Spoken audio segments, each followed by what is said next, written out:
Good evening, everyone. Today's our presentation subject is Romeo and Leyla, translation and creative writing project, presented by me, Issy, and Yuxing.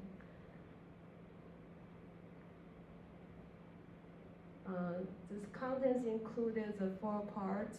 The first part is the introduction, the second part is the script writing, and the third part is the translations, and the first part is the conclusion.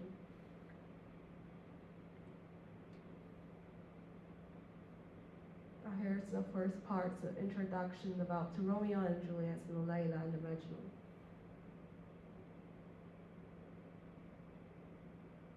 And this part is talking about the Romeo and Juliet's plot. Romeo and Juliet is a tragedy written by William Shakespeare early in his career about the romance between 2 Italian youths from founding families. The play set in the Verona, Italy begins with a street brawl between Montague and the Capulet servants who, like the masters they serve, are sworn enemies. At the ball, Romeo and Juliet fell in love. 2 people made the decision to get married in secret. Despite the opposition from the 2 families, Romeo ingested the poisons after Juliet staged her death, believing his lover had passed away.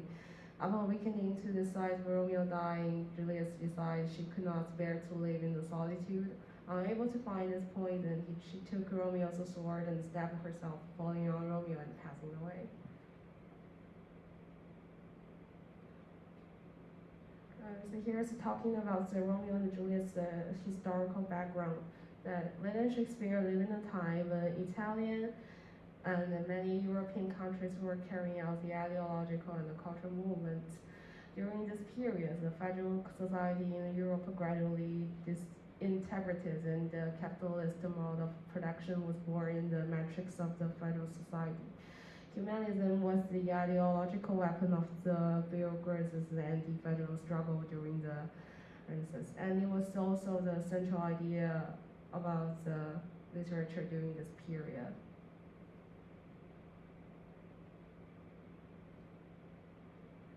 Now, to the comparison, we choose the Leyla and Majnun, which is the old story of Arab origin about the 7th century's Arabic poet Caius and his lover Leyla. The Caius and Leyla were 2 children who studied together in the primary school. They were in love with each other since those years. Their love for each other did not diminish until their teenage years.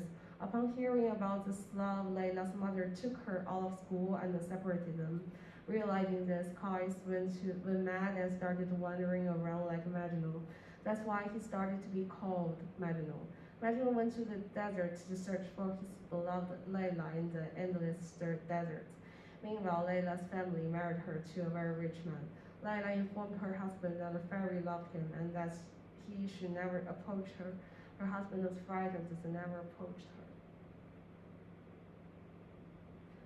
And upon learning of Leyla's marriage, Majnun was offended and threw himself into the desert. Majnun's grief was realized when his wife's husband died after a period of time. Seeing the opportunity, Leyla fled from her family and went to Majnun in the desert. Upon seeing Leyla, Majnun was unable to recognize her, and Leyla was distressed. Leyla, who had suffered greatly, died after a period of time. Upon hearing this, Majnun came to her grave and prayed at her grave. He then died at her grave. The souls of the 2 lovers were reunited in the afterlife.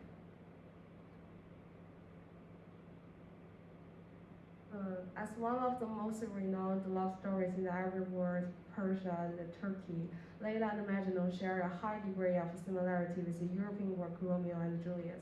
And that's why we choose these 2 works as a comparison. It's the classic example of a traditional love tragedy that continues to resonate with the Arab region to this day.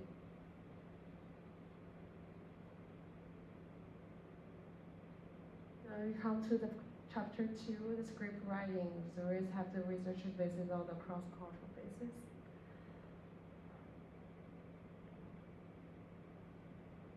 The drama works Leyla and Majnun and Romeo and Juliet are 2 excellent examples of works set in federal society. The works begin with love and end with the Majnun propounding reflection on the nature of love in the context of operations and the tragic consequences of each operation.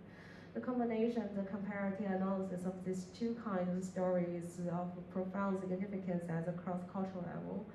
At the same time, the current domestic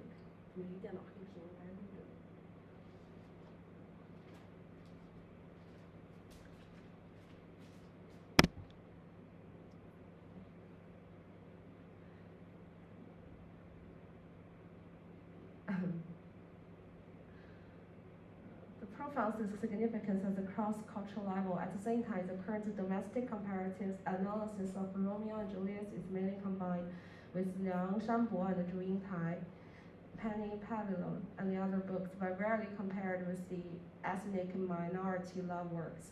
From the research point of view, the study is relatively new.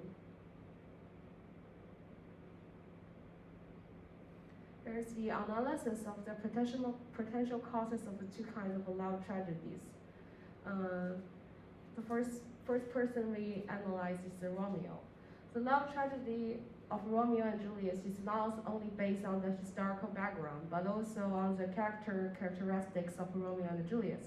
According to the psychoanalytic literature, Romeo was an adolescent, and he was a man devoid of self-knowledge, and although he exhibited a polite demeanor and was lauded for this, he acted in an impulsive manner. The operation of the family results in lack of love, and the pursuit of excessive love is also a contributing factor to Romeo's tragedy. While this was a sign of breaking theocracy to some extent during the Renaissance, is quite distinct from the concept of a modern society. Romeo is also to some extent a victim of the patriarchy society, which continues to this day. So the analysis for the Leyla, although Leyla is a protagonist of an Arab love story, she and Juliet exhibit contrasting character traits. Juliet possesses a robust desire and the spirits of resistance to patriarchy norms, and is willing to die for love. As a traditional Islamic woman, Leyla is to some extent a social outcast who rebelled for love. There are significant factors in Islam and the patriarchy society that influence the character's actions.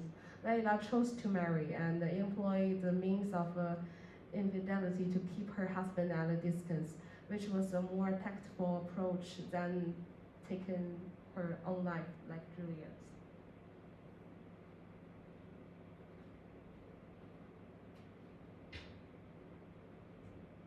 The size of the script. The play is primarily concerned with the character analysis of Romeo and Juliet, with a new script that aligns with the contemporary developments and the pursuit of a fully realized personality.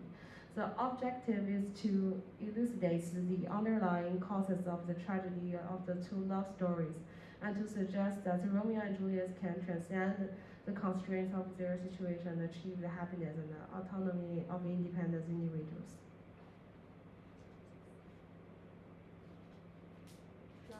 Let's move on to Yuxing's part. Thank you, Issy, for her very kind and for her very kind and good introduction of the of our project. On the chapter 3, I'm going to mainly discuss the translation commentaries. That is some issues on translation that we have encountered during the process. First, the principal translation strategy that we apply is definitely domestication, because domestication in translation refers to a strategy or a kind of approach that focuses on adapting the source text to the target culture or the target language. It's very reader-oriented, making it more familiar and easily understandable to the target audience. So this strategy is the prioritized strategy that we apply during the entire translation process as well as the script writing process. Now we intend to use this kind of approach to ensure that the translated text or the scripted text they resonate with the target reader and feels natural in their cultural and linguistic content. So this may involve the usage of some local expressions, modifying some certain elements, or even adding some explanations or some informations to bridge the cultural gaps. But this is, we will try what we can do, try our best to render it to be more reader-friendly and easily understandable. During the translation process, we have encountered three pairs of language pairs. This may sound incredible, unbelievable, but it's very true. We have translated English to traditional Chinese and English, as well as English to simplified Chinese, and from Turkish to Chinese. Why do we distinguish the traditional Chinese and the simplified Chinese? We will explain that later.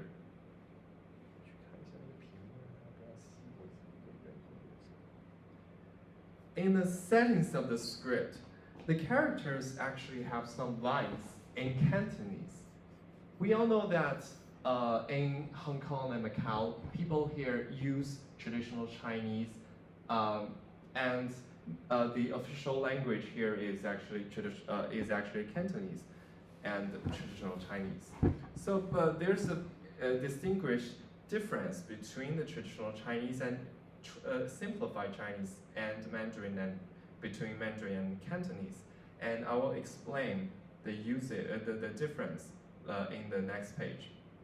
So in the settings of the script, the characters have some lines in Cantonese. We will, but however, the available versions of Romeo and Juliet in the market here in Hong Kong and Macau are simplified versions converted into traditional Chinese characters without adding the characteristics or the unique features in Cantonese, especially spoken Cantonese. So therefore, the translators, we have found the Cantonese adaptation of Romeo and Juliet performed by Deng Shurong Theatre Studio in the Hong Kong International Shakespeare Festival. Having studied it, we ultimately found the most suitable translation for the relevant lines. So this is a very great example of translating from English to traditional Chinese, especially spoken Cantonese. But before that, I would like to bring up the two distinguished characteristics about the Cantonese, spoken Cantonese here in Hong Kong and Macau regions. Hong Kong and Macau Cantonese contains a significant amount of English influence due to the historical and social linguistic factors. This phenomenon is commonly referred as Cantonese to English code switching or Cantonese English code mixing.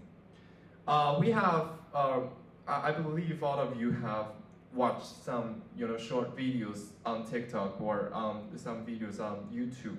Some TikTokers or YouTubers, they mimic the utterance, the speeches of Hong Kong people or Macau people to make fun of them, because they constantly mix English in their utterance of Cantonese speeches. But this is a very unique feature about the Cantonese that is spoken here. The second unique feature is that the language variation. Cantonese, like any language, exhibits variation across the different linguistic levels, including phonology, morphology, syntax, and vocabulary.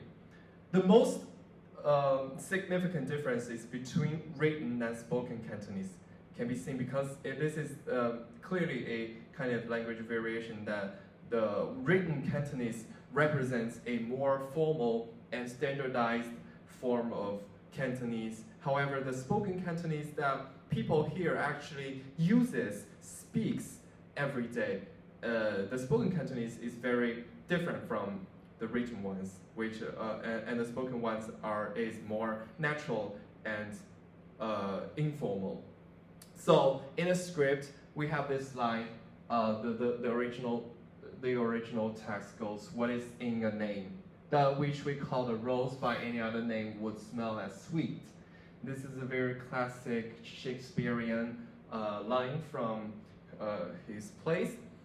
However, we rendered it into very daily Cantonese that is exactly spoken in here in Macau, SAR. We rendered it as Ming He Mei, Ngo De So Tum De Ge Me Wi, Wan Zo Ta Tam Ming Do Yap Yam Sui. I'm sorry for my poor Cantonese pronunciation, but this is actually the spirit of our translation work, that we have rendered it from the original Shakespearean language into a very informal and daily used Cantonese that we intend to make in our script. Second is definitely about English to simplify Chinese, or say English to Mandarin Chinese. We have used we have encountered three main challenges. The first is poetic language and wordplay. How do we translate the classic, graceful language of Shakespeare into Chinese Chinese lines that aligns with the characteristics of the characters? Firstly, we have this explanation that how do we render the poetic language and wordplay. She does teach the torches to burn bright. It seems she hangs upon the cheek of the night. We can see the rhyming at the end of the word, bright and night. We were unable to create the same phonetical effect of rhyming in Chinese. However, we tend to make it structurally paralleled. We rendered it into 它闪耀，让火炬黯然失色。它狡黠在暮天脸颊悬浮。So, to make it more standardized and formalized and more paralleled. So this is a kind of amendment to the loss of the beauty in the phonetic aspect. Second, we encountered some challenges in cultural references and allusions. Say the original line here is like a rich jewel in an Ethiop's ear. Ethiop's ear. We can see that the phrase invokes the image of Ethiopian person's ear. In Shakespeare's time, this is the image of an Ethiopian's ear and their earrings, the earrings that their lady wears. However, it's not particularly to the aesthetic of a traditional Chinese perspective, but in Shakespeare's time, it actually is often associated with exoticism and richness. So, to create the same effect in the Chinese renderings, we translated into 像异域少女耳垂华丽的珠环. So it actually conveys the implications and allusions that in the original text. The third challenge that we have encountered is idiomatic expressions and phrasing. Say, beauty too rich for use, for earth to dare. For earth to dare, this is a very idiomatic expression, which means the beauty of the girl is so graceful, is so tremendous that the earth is not able to bear her beauty. So we rendered it into 她的美丽超凡脱俗，似乎不属于这人间. This is how we deal with the idiomatic expressions in the play. Just an example. And thirdly, I would like to talk about the third language pair from Turkish to English to Chinese, right? So the development of Turkish, Issy is way more familiar with this topic, but I'm just going to say that there's a old versions of Turkish and a modernized versions of Turkish, just like the classic Chinese and the Chinese that we use right now. So the upper one is the older version of Turkish, and the lower one is the modernized version of Turkish. And we have and thanks to the brilliance, intelligence of my partner, Issy, we have rendered it without any problem.